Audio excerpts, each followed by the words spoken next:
marka hore waxaan salaamayaa shacabka Soomaaliyeed meel walba oo ay joogaan. walaalayaal salaan kadib waxaan rabaa in shacabka Soomaaliyeed la wadaago in talaabooyinkii uu qaaday madaxweynihii hore Maxamed Cabdullaahi Farmaajo ay yihiin isku day bareer ah oo lagu afgaminayo dawladnimada, dastuurka iyo sharciyada dalka u taala.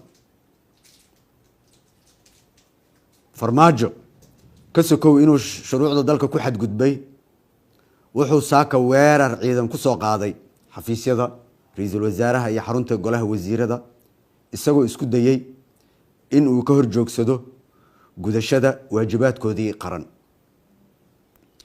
ujeedada uu ka leeyahay talaabooyinkan guracan ee sharciga baalmarsan waa in uu ku carqaladeeyo doorashada dalka ka socota si uu xafiiska ugu sii joogo si sharci darro ah, si la mid ah isku daygii fashilmay ee bishii Abriil ee dalka lagu dumin rabay. haddaba maadaama uu madaxweynihii hore sida muuqata go'aan ku gaaray in uu burburiyo hay'adaha dawladda isaga oo aan haysan sharciyad, waxaa shacabka Soomaaliyeed u cadeynayaa in xukuumadda federaalka Soomaaliya oo gudanaysa waajibaadkeeda dastuuriga ah, gaar ahaan xilliga kala guurka ah, ay si buuxda mas'uul uga tahay hogaaminta iyo hagista dhammaan howlaha hay'adaha kala duwan ee qaranka.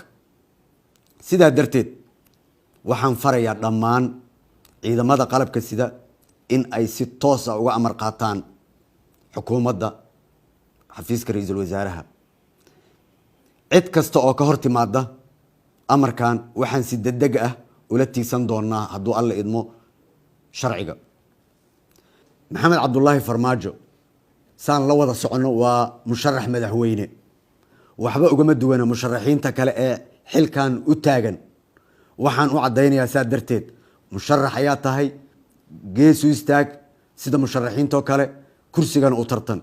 saa darteed ciidamada kama amar qaadan karaan, wax amar ah nama siin karo, maadaama uu doonayo in uu hay'adaha iyo awoodaha qaranka uga faa'iideysto musharaxnimadiisa kuna burburiyo dawladnimada haddii uu waayo dantiisa shakhsiga ah, taasoo ah waan booba ama waan banada. caqliga ha shaqeeyo Soomaaliyeed, ama saan rabo ha lee yeelo ama dalkan burburina iyadana ma shaqeynayso. waxaan mar kale shacabka Soomaaliyeed u xaqiijinayaa in ay iga go'an tahay in ay dalka ka dhacdo doorasho hufan oo horseeda in awoodda dalka si nabad ah lagula kala wareego, si looga baxo cakirnaanta siyaasadeed ee uu dalku geliyay madaxweynihii hore. aniga ka shakhsi ahaan waxaan hortiina ka cadeynayaa in aan marno u dulqaadan doonin in doorashooyinka dalka in la boobo, in la dhaco, in lagu takrifalo, in sida la rabo laga yeesho. waa doorasho ee waxa ma ahan xulasho. waa xaaraan in doorashadan dadka qaarkood ay iska waayaan iyadoo la leeyahay dadka hebel iyo hebel kursigan iska leh. kursiga baarlamaanku waa doorasho ee ma ahan xulasho. anigana diyaar uma ihi inaan ummadda Soomaaliyeed sidaan hore uga ballan qaaday uguna dhaartay in gacanteydii ama gacanteeda lagu cuno ama dembi lagu galo ay cid kale uga faa'iideysato. saa darteed waxaan shacabka Soomaaliyeed mar kale u cadeynayaa doorashadan waa inay noqotaa doorasho hufan oo cadaalad ah loona siman yahay. guddiyada waxaan farayaa sida ugu dhaqsiyaha badan meelaha ay howlaha ka socota doorashooyinka inay u gutaan sida cadaaladda ku salaysan, doorashadan ay noqoto mid hufan. guddigii aan ku arko inay baal maraan ama u eexanayaan ama ay fududeynayaan doorasho aan hufnayn kama yeelayay, waana taaganahay. shacabka Soomaaliyeedna waataan ugu dhaaranay dhammaanteen. sida aad la socotaan dhammaan shacabka Soomaaliyeed, shirkii madasha ee lagu ballamay waa sidiisii. dowlad goboleedyadana way imaanayaan, waana ku ballanay, wayna soo socdaan dhammaan. all agabkii logistikada ahaa iyo diyaaradahoodii waa loo diyaariyey, wayna imaanayaan.